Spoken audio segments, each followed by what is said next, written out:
Hello and welcome to the Free Thinking Zone. I'm your host Lucas Delvo and we're going to get right into it. So, on this, I'm mostly going to try to upload on Fridays, but I'm not tying myself to down to every Friday. This is just a place where we can talk freely. It's a free thinking zone. And on this episode, I got a few questions. I put a poll out on my Instagram. I got a few questions back. So I'm going to be touching on some of those and see if we can't find some solutions to some problems, because these are some pretty tough problems. But we'll get right into it. The first question is, thoughts on the older generations and the newer gens. Is society better or worse? Thoughts on the older generations and the newer gens. Is society better or worse? We're going to break this down into two questions. The first one is the older generations and the newer generations. Every generation is different, like what they have to go through. Because that's really what makes up generation. Because people are intrinsically the same. Like if you put someone from 1940, like someone who was born in 1940, if they grew up now, they would be the same as like you and me. And I'd like to think if like you or me grew up in 1940, we'd be the same as them. I wouldn't like to think, but that's what I would think would happen. So people are the same, the generations are just different. But I connect this back to the four things. It's like hard times create strong men create good times create weak men create hard times. So it all depends what level of that you're at. This kind of connects to the second point of your question, but is society better or worse? I think in that spectrum, those four layers, I think we are in the I'm very confident we are in the weak men create hard times part of the spectrum. So is society better or worse? I would say it is worse. We're not in a good spot society-wise. But the way to solve that problem is to have these conversations, because society can be better. I looked up the definition of society, it's probably a week ago now. But it's something to connect with, like where do you get your food from? Like you know where your stuff comes from. You're a functioning society, you have resources that come in, come out. You're connected to it. And people have I would say society is decaying. Like social order. It's like order in the streets. Like authority isn't as respected as it once was. People kind of just live their lives. That's kind of what I'm seeing. I think that, but I think it really connects with just, that's a hard question, the older generations and the newer gens. To be honest, so it was the greatest generation. The greatest generation, they were great men. Connects to the spectrum. Great men were the greatest generation. And then what? So then they had their children, but they created good times. So their children, they were connected to the great men because those are their parents. So they saw the work. They didn't have to put it all in though. Like they saw the hard work to create the good times. They weren't the ones that have to do it, but they were connected to it. They were still connected to it. And then, so that's the baby boomers. And the next generation, I don't know what the fuck they're called, but they got to feel the effects of the hard work, if that makes sense. Like the great men who built the country up, built our economy up, built all the good things up, they got to feel the good effects of that. But they were disconnected from the work it took to get there. They didn't see World War II. They didn't feel the Great Depression. They didn't go through that shit. But they got to feel the benefits of it. So they disconnected from the work. So that connects us to our generation, which is the greatest generation. They're passing away, they're getting old. So who is taking over the baby boomers? I don't say they didn't have to work, because they did have to work, but it wasn't the same level of suffering and sacrifice that the greatest generation had to go through. And so we are the result of weak men, because they had stuff, because people supplied it to them. They didn't need to go out and get it. Some did. Don't get me wrong, not everyone's that way, but the vast majority didn't. And that's how society decays. weak people get power and then they get in charge. And then they're weak, so they make bad decisions because they're fearful, and they let that control them, and then you go down a rabbit hole and you just end up in bad spots. So that's my opinion on that, but I think I think society is definitely worse right now. I don't think it will always be that way. Because you know what happens when weak men create hard times? Hard times create strong men. So, that's a positive. We'll come out on top, we always do. Humans are very adaptable. We're the most adaptable species in the world. So, it's not gonna be easy. It's not. Like, shit's gonna hit the fan. That's the way, and that's what I think. But I think people will come out on top because people always come out on top. It's the way it goes. But that's kind of the first question. I hope I touched on that one good. That's one of my boys that asked that, so respect there. And then the second one is, how do we shift our culture from polarized sound bites to curious dialogue? It's not easy questions because I'm gonna just make a disclaimer right here. I don't have all the answers. I'm just trying the best to find solutions in what I have available to me.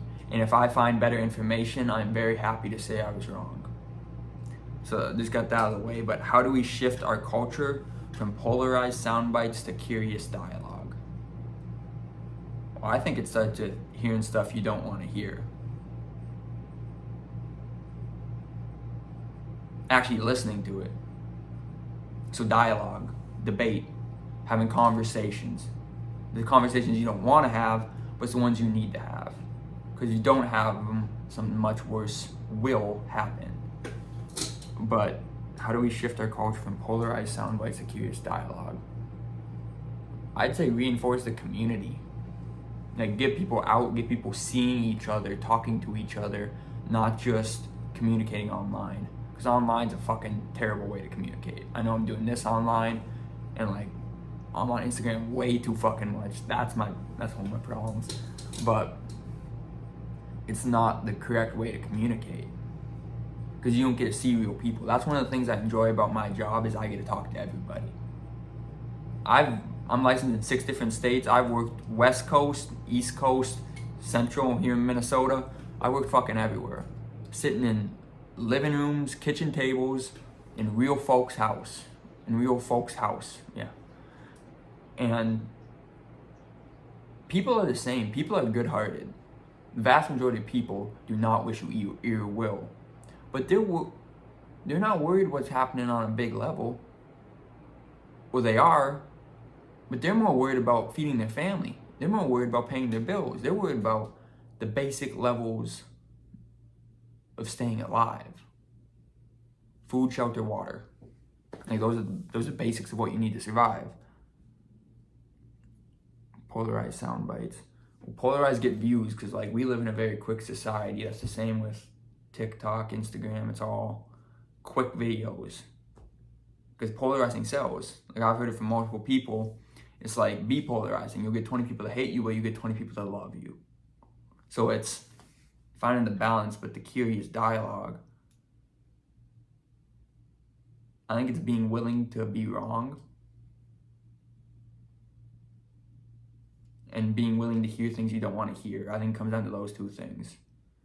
Because this brings like JFK. His greatest skill was curiosity. That's what a reporter asked him. And that's what he said his greatest skill was curiosity. To put himself in other people's shoes and look at it from their perspective. All curiosity is critical thinking. It's asking questions and being like, what if I was them? How would I feel about that situation? It allows you to empathize with them, be a real human being. I think that matters a lot. It's easier said than done, of course, because it's easy to just dismiss someone. Like you see something you don't like you have a mohawk. I don't like people with mohawks. That dude's an asshole. He has a mohawk. I don't really have anything against people with mohawks. That's just an example. But if you prejudge someone, like you don't read a book by its cover. If you try to understand what they actually had to go through in their life to get to where they are now, you see them as a real human being instead of just some dude with a mohawk. That's just dismissing him right away. So if you can have the ability to put yourself in their shoes, that's the way. But I really think it just starts with hearing things you don't want to hear and having the conversations you don't want to have. And not just freaking out when you hear it. Thinking about it. A good way to do this is challenge your own ideas. Like, why do you think the way that you think?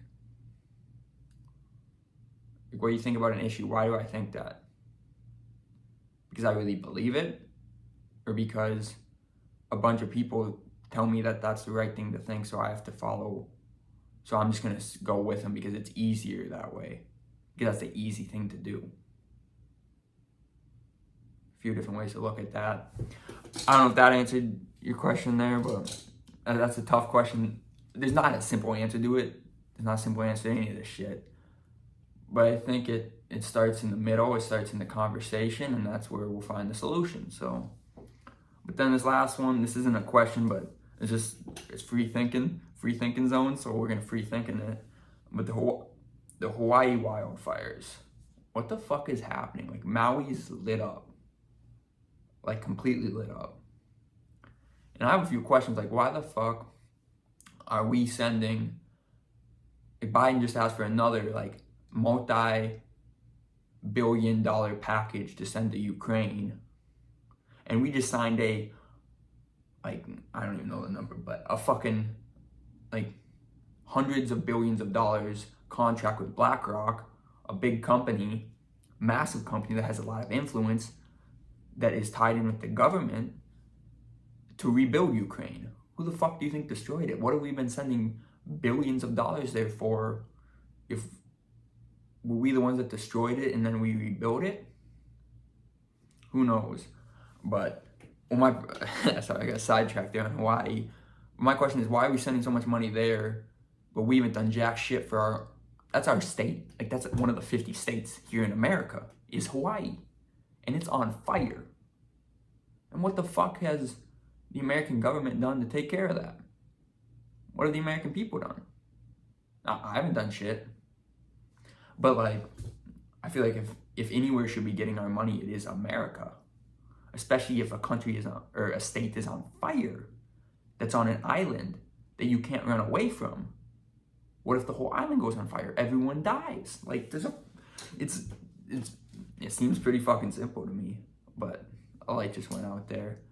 But yeah, that's pretty much it on Hawaii. Like, so my thought is we should send more money to Hawaii, but also, why the fuck are all these fires starting? We got a ton up in Canada. Hawaii's on fire. Like, is this the year of the fire? Like, what the fuck's going on? But crazy times. But the solutions are in the middle. We're gonna try to solve some problems and let's be better than we were yesterday. All right, peace.